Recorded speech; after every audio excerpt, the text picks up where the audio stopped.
El tema de la caridad en la comunidad cristiana, si uno mira, es un gran déficit que tenemos y es una gran deuda con el Evangelio y con la palabra de Cristo. Recién cuando proclamaba el Evangelio y por dar un vaso de agua, por dar, pero ¿cómo damos? ¿De qué manera lo damos?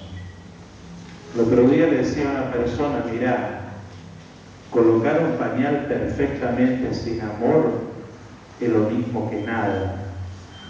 Colocar un pañal torcido pero con amor vale mucho más. Es decir, ¿lo haces con la perfección y renegando o lo haces desde el amor y ayudando? Y muchas veces nosotros creemos que por cumplir determinadas cosas ya hemos cumplido con la caridad y ya hemos aplacado a Dios. Es uno de los textos más fuertes por lo que Dios habla a través del profeta cuando le dice: el incienso, en lugar de ser un perfume de tu santidad en mi presencia, me da asco. ¿De qué sirve que estés pendiente de la luna nueva, del sábado, para ofrecer tu sacrificio, si cuando con el huérfano y la viuda, con el que está, diría en la palabra de Francisco, en la periferia existencial, te comportas mal?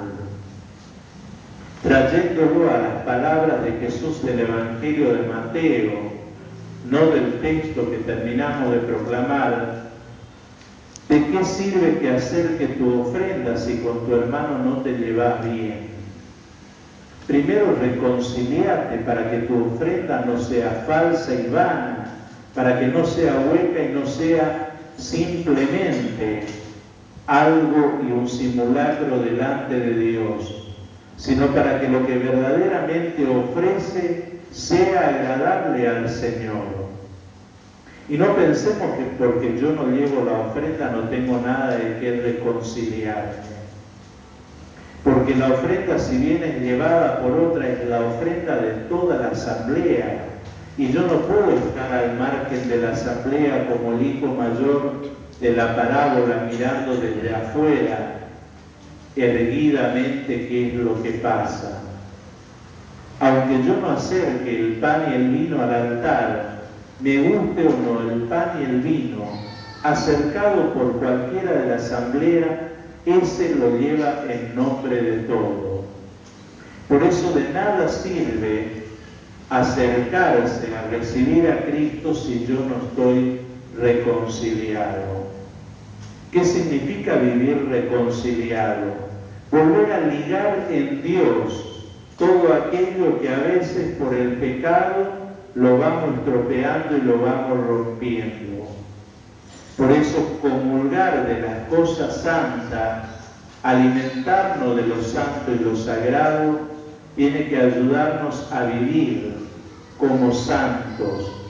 Como dice la carta del autor a los Efesios cuando dicen: sean santos e irreprochables en la presencia de Dios. Volviendo al texto del Evangelio, uno podría decir, bueno, pero resulta que pedimos por la paz, pedimos por la caridad, y Jesús sale con esto atravesado en el Evangelio diciendo que no vino a traer la paz, sino que la espada, y que vino a enfrentar unos con otros. Le está advirtiendo a los discípulos que el seguirle a Él implicará ponerse detrás de Él o detrás de las cosas de este mundo. Si uno decide seguirlo, va a encontrar el filo de la espada, que es el martirio, y en aquel tiempo, en la comunidad primitiva, recordemos que no toda la familia abrazaba el Evangelio. A veces era el hijo, a veces era el padre, a veces era la suegra, a veces la nuera. Es decir, no toda la familia se convertía. Y también en esos términos tenemos que preguntarnos hasta dónde estamos convertidos. O solamente porque decir, bueno, mis padres me bautizaron y con eso ya estoy. Y por eso el enfrentamiento de uno con otro. Porque justamente como era una religión no reconocida, sobre todo por el imperio, y era considerada una alta traición al emperador, seguir otro culto que no sea el de quemar el incienso y ofrecer sacrificio al emperador, ahí que el mismo padre, la misma madre o el mismo hijo denunciaba a aquel que seguía a Cristo. A eso se refiere que vino a enfrentar a uno con otro. Su palabra siempre va a generar enfrentamiento en el sentido que al otro le va a dejar el interrogante, lo va a cuestionar. A veces uno se encuentra con personas que dicen, y en casa tengo problemas porque mis hijos quiero que vengan a misa, pero me dicen, vos que te pasás todo el día en la iglesia. Habría que preguntarse si esto encaja dentro del Evangelio. Porque no siempre el testimonio que damos en nuestra casa o en el ámbito donde estamos no es el de la confrontación de los primeros cristianos. A veces esa negación de rendir culto a Dios se debe por el mal testimonio que damos y por la falta de amor y de caridad con aquellos que nos rodean cotidianamente. Entonces, en lugar de seguir y de abrazar a Cristo, en lugar de ser ese incienso que perfuma, esa santidad que impregna el hogar y la familia, terminamos siendo esos rancios que ni siquiera nosotros nos bancamos. Y por eso es que muchos terminan alejándose, porque nosotros que nos decimos cristianos, realmente lo terminamos apartando y corriendo.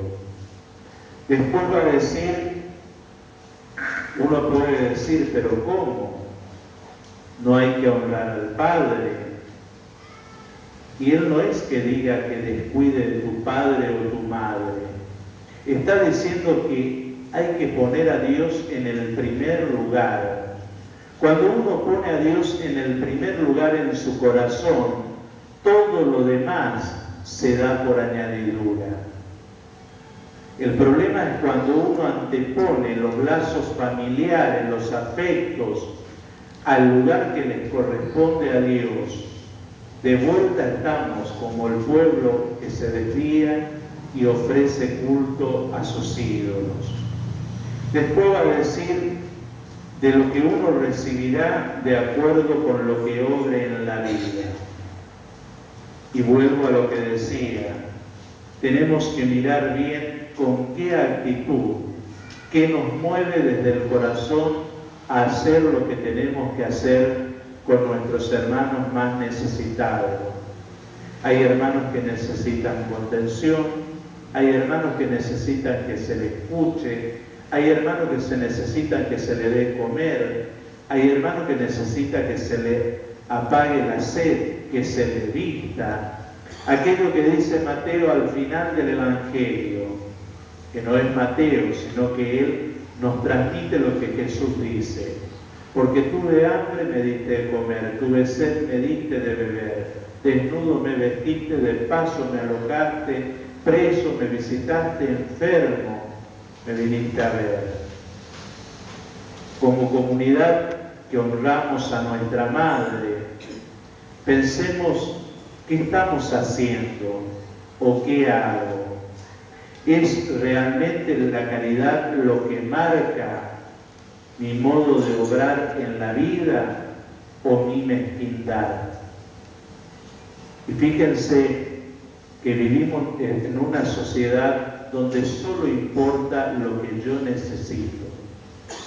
Es decir, no me interesa el otro, no me interesa si el otro llega o no llega, me interesa llegar a mí, no me interesa si el otro tiene o no tiene, me interesa que yo tenga. Es decir, ese individualismo que va carcomiendo no solo la caridad en el corazón del hombre, sino que al no haber caridad en el corazón del hombre, carcome, destruye, enferma y vicia las relaciones que tiene que haber entre las personas. Porque en lugar de verlo como un hermano, al que tengo que ayudar y caminar con él, al que tengo que comprender y curar sus heridas, lo veo como un estorbo o como alguien con quien tengo que competir y ganar la carrera.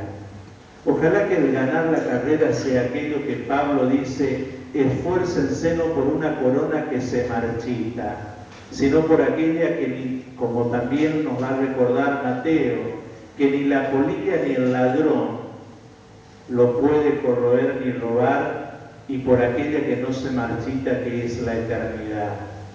¿Qué nos mueve en nuestra vida? ¿Qué nos mueve hacia nosotros? ¿Qué nos mueve hacia el altar, hacia la Eucaristía? Pensemos entonces cómo nosotros obramos día a día. Y cuando decía que la falta de caridad y cuando va primando el individualismo en uno, no solo se corrompen las relaciones en la comunidad, sino que se corrompen las relaciones en la pequeña comunidad que es la familia. Porque cada uno comienza a luchar por lo suyo, a competir quién es el que más aporta, quién es el que más tiene, quién es el que más hace. Y de esa manera se va corrompiendo, se va aislando. Y no solamente se aíslan las relaciones en la familia, sino que a la vez esas relaciones se trasladan después en el ámbito de lo social. Por eso pensemos, como cristianos, qué podemos aportar de nuevo a la familia, a la comunidad y a la sociedad. Pero empecemos por la familia, empecemos por el que tengo al lado, para después continuar con la comunidad y de la comunidad como misión hacia el mundo. Porque también, si nos quedamos solamente en la pequeña comunidad que es la familia y no nos abrimos a la gran comunidad que es la iglesia, nos asfixiamos y nos enfermamos. Y si la iglesia solamente se mira a sí misma, como dice Francisco, mirándose al ombligo, constantemente como autorreferenciándose y cuidándose, decir, ella misma, también se enferma. Solo se sana cuando se respira hacia afuera y cuando se trata de oxigenar ese ámbito en el que vivimos cotidianamente. Que la caridad también, su fruto es la paz. ¿Cuánto necesitamos de la caridad y la paz en la convivencia social? Trayendo episodios otra vez del fútbol, lo que se veía anoche, lo que se veía hoy.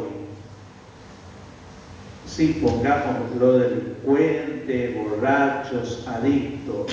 Es el fruto de un sistema que nosotros es como que nos fuimos replegando y fuimos dejando espacios que otro gane. Esa expresión de violencia y agresividad está reclamando otro trato distinto, un trato que brote desde la caridad y la paz. Obviamente que la caridad y la paz, para que den su fruto, tiene que estar primero la justicia. La justicia es aquella que nos hace obrar equitativamente, pero también una justicia que no lleve a la reconciliación es una justicia que no reintegra, que no vuelve a incorporar al ser humano en la comunidad. Tiene que ser una justicia que lleve a la reconciliación. La reconciliación como fruto tiene que tener la caridad y la caridad como el fruto máximo, la paz. Por ende, si uno no es justo, no puede tener una plena reconciliación. Si no está plenamente reconciliado, difícilmente pueda obrar desde la caridad de Cristo. Recordemos que Cristo es nuestra caridad. Y si no obramos desde Cristo, tampoco tendremos la paz como don final. Haremos cosas, pero simplemente desde nuestro sentimiento y desde cosas aisladas. Es decir, yo siento, entonces hago esto. Volvemos a caer en el individualismo. Pidamos que el Señor nos conceda la gracia de vivir para Él siempre en servicio al hermano, y que nos ayude a rezar lo que dice la antífona del Salmo. El justo gozará la salvación de Dios. El justo es el que vive en la santidad. Y todos nosotros estamos llamados a ser santos. Para ser santo, Cristo se hace presente en la Eucaristía y nos invita a alimentarnos de las cosas santas para ayudar a los santos de Dios.